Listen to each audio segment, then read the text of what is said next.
Hi friends, మరొక updated ఇన్ఫర్మేషన్తో మీ ముందుకు రావడం జరిగింది.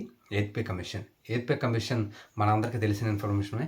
ఏదైతే ముందు వీడియోలో కూడా చెప్పడం జరిగింది. మరి 2025 నవంబర్ 5వ తారీఖున ఎయిత్ పే కమిషన్ చైర్మన్ని సభ్యులను నియమించి మరి చాలా ఫాస్ట్గా ఎయిత్ పే కమిషన్ అయితే ఇప్పటికే 10.5 నెలలు కూడా మరి వారి యొక్క టైం పూర్తి చేసుకోవడం జరిగింది. ఏదైతే ముందు వీడియోలో చెప్పామో, ఏదైతే ప్రతి డిపార్ట్మెంట్ అన్ని మంత్రిత్వ శాఖల నుంచి మరి తీసుకున్న డేటాను డీకోడింగ్ చేస్తారో ఆ పని అయితే మరి ఎయిత్ పే కమిషన్ అయితే పూర్తి చేయడం జరిగింది. మొత్తానికి ఎయిత్ పే కమిషన్ చాలా తక్కువ టైం ఉంది కాబట్టి ఇప్పుడు స్పీడప్ చేస్తున్నట్లు సమాచారం. ఏదైతే మరి ఒక కొత్త అప్డేట్ ఏంటంటే ఈరోజు మరి ఎయిత్ పే కమిషన్లోని ఏదైతే ఇప్పుడు వరకు తయారు చేసిన నివేదిక, అలాగే ఇప్పుడు వరకు డీకోడ్ చేసిన సమాచారాన్ని మొత్తాన్ని ఒక డేటా రూపంలో భద్రపరచడానికి సెంట్రల్ గవర్నమెంట్కు ఒక నివేదిక రూపంలో తయారు చేసి అందించడానికి ఒక 23 మంది నిపుణులను మరి రిక్రూట్ చేసుకోవడానికి ఎయిత్ పే కమిషన్ అయితే నోటిఫికేషన్ ఇవ్వడం జరిగింది. ఈ 23 మంది నిపుణులు దేశంలోని ప్రముఖ ఐఐటి సంస్థల్లో, అలాగే మరి బాగా ప్రావీణ్యత అంటే ఏదైతే ఆయా రాష్ట్రాల్లో పనిచేసిన మరి పే కమిషన్ సభ్యుల్లో బాగా ప్రావీణ్యత ఉండాలని, అలాగే వారికి ఎక్స్పీరియన్స్ కూడా ఉండాలని ప్రతి డిపార్ట్మెంట్లో ఏదైతే పెన్షన్కి సంబంధించి, జీతాలకు సంబంధించి, అలవెన్సులకు సంబంధించి కూడా వారికి మరి ప్రావీణ్యత బాగా ఎక్స్పీరియన్స్ ఉండాలని ఎయిత్ పే కమిషన్ అయితే నోటిఫికేషన్ జారీ చేయడం.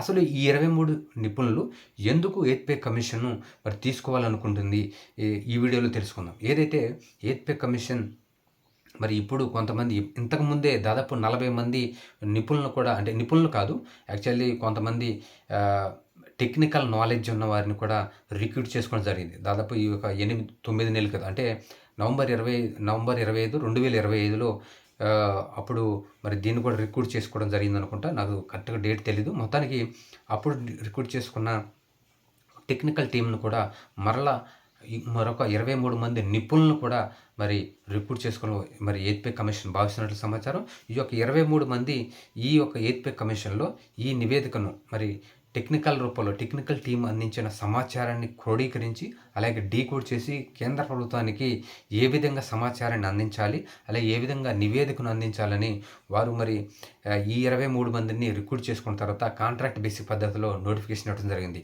ఈ యొక్క 23 మంది దాదాపు చాలా ప్రావీణ్యత కలిగి ఉంటారని, చాలా ఎక్స్పీరియన్స్ పర్సన్ అని, వీరు వస్తే ఎయిత్ పే కమిషన్ పని ఇంకా స్పీడప్ అవుతుందని, ఏదైతే నివేదికను క్రోడీకరించి డీకోడ్ చేసి కేంద్ర ప్రభుత్వానికి అందించడంలో వీరు బాగా సహాయపడతారని ఎయిత్ పే కమిషన్ కూడా ప్రకటించడం జరిగింది.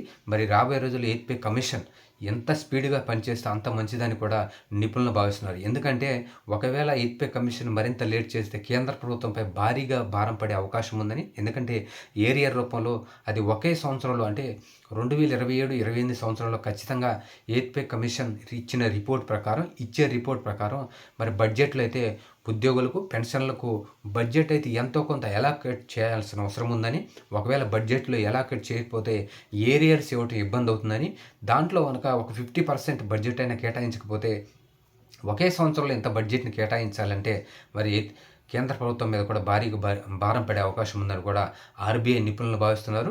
మరి త్వరితగతిన అయితే ఈ యొక్క 2027 మే లోపే మరి రిపోర్ట్ అయితే సబ్మిట్ చేసే విధంగా, ఏదైతే ఎయిత్ పే కమిషన్కు మ్యాన్ పవర్ షార్టేజ్ కాకుండా ఖచ్చితంగా ఏదైతే నోటిఫికేషన్ కావాలో, ఏదైతే కాంట్రాక్ట్ బేసిక్ కావాలో వారందరినీ కూడా నియమించుకుని ఉన్నట్లు మరి కేంద్ర ప్రభుత్వం అయితే పర్మిషన్ ఇచ్చినట్లు సమాచారం. దీనికి అనుగుణంగానే 23 మంది నిపుణులు అయితే రిక్రూట్ చేసుకున్నట్లు సమాచారం. మరి ఎయిత్ పే కమిషన్ మరొక అప్డేట్తో మరి త్వరలోనే ఏమిస్తుందో ఖచ్చితంగా మన ఛానల్లో చెప్పడం జరుగుతుంది. మీరు ఖచ్చితంగా మన ఛానల్ నచ్చినట్లయితే ఖచ్చితంగా లైక్ చేయండి, షేర్ చేయండి. ఎయిత్ పే కమిషన్ సంబంధించిన లేటెస్ట్ అప్డేట్ అయితే మన ఛానల్లోనే కేవలం రావడం జరుగుతుంది. వేరే ఛానల్ అయితే ఎక్కడే ఇవ్వడం జరుగుతుంది. మీరు కూడా తెలుసుకొని వీడియోలు చూడండి. ఖచ్చితంగా మీరు లైక్ చేయండి, షేర్ చేయండి, సబ్స్క్రైబ్ చేయండి. Thank you.